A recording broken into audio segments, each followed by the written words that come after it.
करती हूँ आप सभी का अपने YouTube channel are Smita festive blog में। तो बताइए कैसे हैं सब। आशा करती हूँ, उम्मीद करती हूँ आप सब बहुत अच्छे होंगे। आप सभी की कुशलता की शुभकामना करती हूँ। हो चुकी है मेरे ब्लॉग की शुरुआत, थोड़ी देर बने रहिएगा मेरे साथ। वीडियो अगर पसंद आएगा तो लाइक कीजिएगा, चैनल पर फर्स्ट टाइम विजिट कर रहे होंगे तो सब्सक्राइब कीजिएगा। कल है यानी कि 10 जनवरी मंगलवार को गणेश चतुर्थी व्रत। तो हम रहते हैं व्रत। ये व्रत बच्चों की सफलता, बच्चों के लिए ये व्रत है। बच्चों की सफलता, कामयाबी, दीर्घायु, उनके उज्जवल भविष्य के लिए ये व्रत हर माता करती है। हर माँ अपने बच्चों के उज्जवल भविष्य के लिए ये व्रत करती है, गणेश चतुर्थी व्रत। तो सबसे पहले और उसके पहले आज यानी व्रत कल है, आज है 9 जनवरी दिन सोमवार। तो आज है, जैसे किसी भी व्रत के पहले एक दिन होता है ना नहाने खाने वाला, तो वही है आज। वैसे तो खाना सब लोग सफाई से बनाते हैं, हम भी सफाई से बनाते हैं। आप लोग खुद ही तारीफ करते हैं नहा के, बिना नहाए लंच नाश्ता वगैरह होता है तो जल्दी से कुछ बन जाता है बच्चों को देने के लिए। उसके बाद तो नहा धोकर किचन साफ करके ही बनता है। तो लेकिन फिर भी व्रत के एक दिन पहले को प्रथा है, ऐसा परंपरा है कि नहाने खाने का दिन बोला जाता है कि आज नहाना खाना है या आज नहाए खाए का दिन है। यानी कि आज अच्छी तरह से नहा करके साफ सफाई से खाना बनता है। बहुत लोग तो, हम भी बिना लहसुन प्याज का ही एक दिन पहले, व्रत के एक दिन पहले बिना लहसुन प्याज वाला खाना, जिसे कहते हैं ना शुद्ध शाकाहारी, बिल्कुल सात्विक भोजन, वो बनता है। तो वही है। तो हम नहा धो करके रेडी हो गए हैं, सुबह का पूरा काम हो गया है।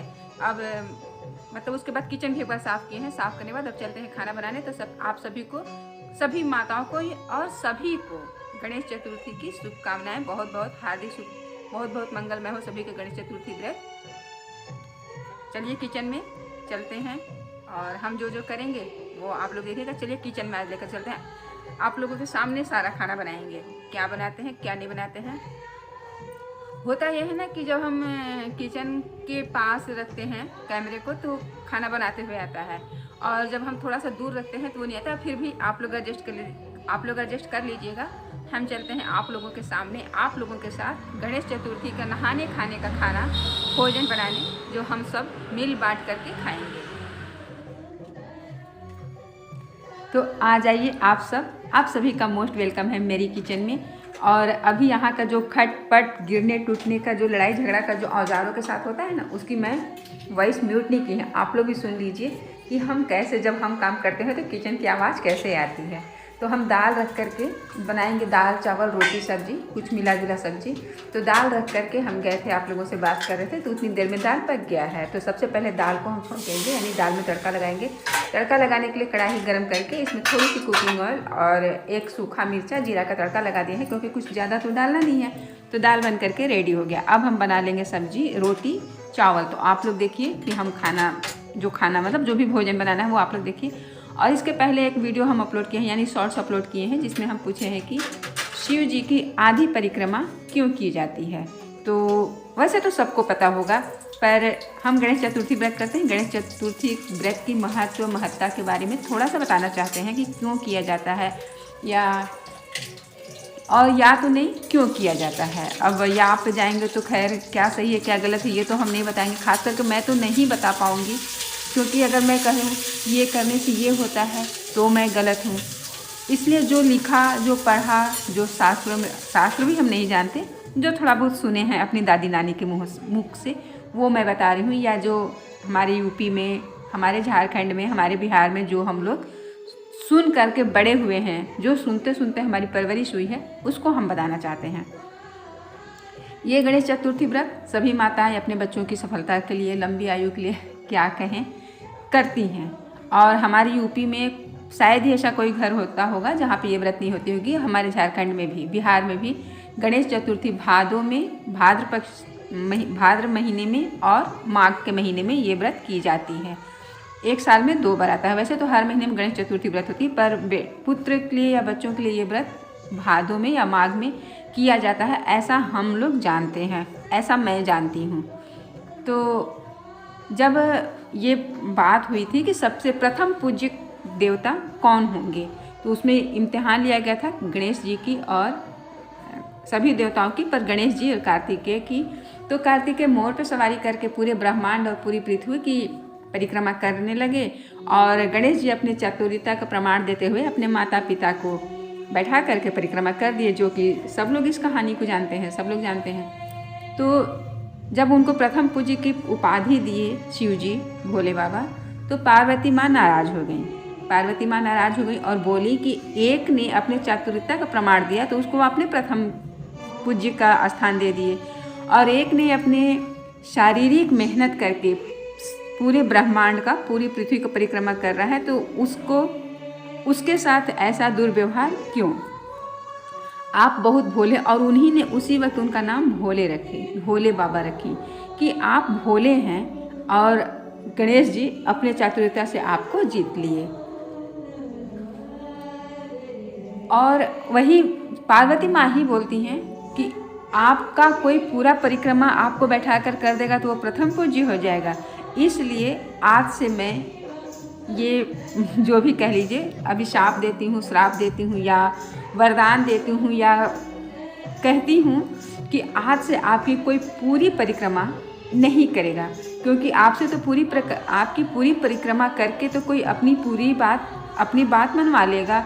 इसलिए जो है आपकी पूरी परिक्रमा अब से नहीं की जाएगी।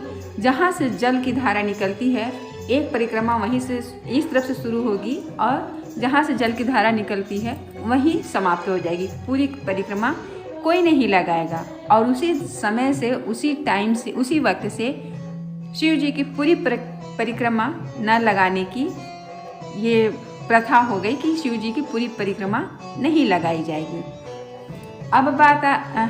अब है कि गणेश चतुर्थी व्रत की महत्व। गणेश चतुर्थी व्रत की महत्व, एक बार पार्वती माँ जो हैं नंदी से बोली कि मैं स्नान करने जा रही हूँ, तुम दरवाजे पर पहरा देना, कोई आएगा तो अंदर मत जाने देना। इतने में शिव जी आते हैं और नंदी बोलते हैं कि माता स्नान कर रही हैं, आप अंदर मत जाइए, पर शिव जी नहीं मानते हैं, चले जाते हैं। वहाँ जाते हैं तो पार्वती माँ से बोलते हैं। पार्वती माँ देखती है तो बोलती कि आप अंदर कैसे आए, मैं तो नंदी को दरवाजे पर बैठाई थी। तो वो बोलते हैं कि अरे वो तो मेरा दास है, मेरा सेवक है, वो मुझे अंदर आने से कैसे रोक सकता है। इस बात से पार्वती माँ इस बात से अपना अपमान समझती हैं, और वो फिर दूसरे दिन, किसी और दिन अपने बदन में अपटन लगाती हैं और उससे एक बालक का प्रारूप देती हैं, उसमें प्राण वायु संचालन करती हैं और उसको ड्योढ़ी पर बैठा देती हैं प्रहरी के रूप में, और फिर जाती हैं स्नान करने। फिर शिव जी आते हैं तो कहते हैं, जाने के लिए बोलते हैं, तो वो बालक बोलते हैं कि नहीं आप मत जाइए, अभी माता आएंगी तब आप जाइएगा। शिव जी बोलते हैं कि तुम्हारी माता का नाम क्या है? तो वो बताते हैं कि पार्वती माँ।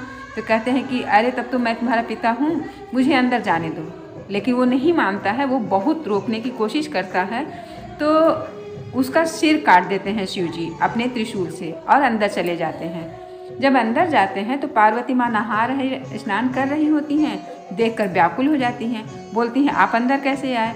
तो वो बोलते हैं मैं तो दरवाजे पर अपने पुत्र को बैठाई थी। तो वो बोलते हैं कि अरे वो पुत्र का मैं सिर काट करके अंदर आया। उसी वक्त पार्वती माँ काली का रूप धारण कर लेती हैं और कहती हैं कियो न भल स्वामी तुम जाओ, लाओ सुमन जहाँ से पाओ। अब ये उनका विकराल रूप देख करके तो शिव जी एकदम भयभीत हो जाते हैं कि ये क्या मुझसे भूल हो गई। फिर वही अपने सभी दूतों को आदेश देते हैं कि जो माँ तुरंत बच्चे को जन्म देकर अपने बच्चे की तरफ पीट करके सोई होगी, उसका सिर काट करके ले आओ। और एक हथनी थी, तुरंत अपने बच्चे को जन्म दी थी और पीट करके सोई थी अपने बच्चे की तरफ, उसका सिर काट करके ले आते हैं शिव जी के दूत और उनका उस बालक के ऊपर उसका धड़ स्थापित कर देते हैं। फिर से प्राणवायु संचालन करते हैं और उसका नाम गणेश रखते हैं। इसीलिए यानी पुत्र की पुनर्जीवित होने की खुशी में इस व्रत को किया जाता है। चौथ मयंक भयो व कलंकित, ये है पूरी। मैं कल जब पूजा करूँगी तो पूरा जो हम पढ़ते हैं वो पूरा सुना देंगे, पूरा जो चालीसा है पूरा सुना देंगे। तो मिलते हैं नेक्स्ट एपिसोड में, कल के एपिसोड में। तब तक के लिए be safe, be alert. Thank you.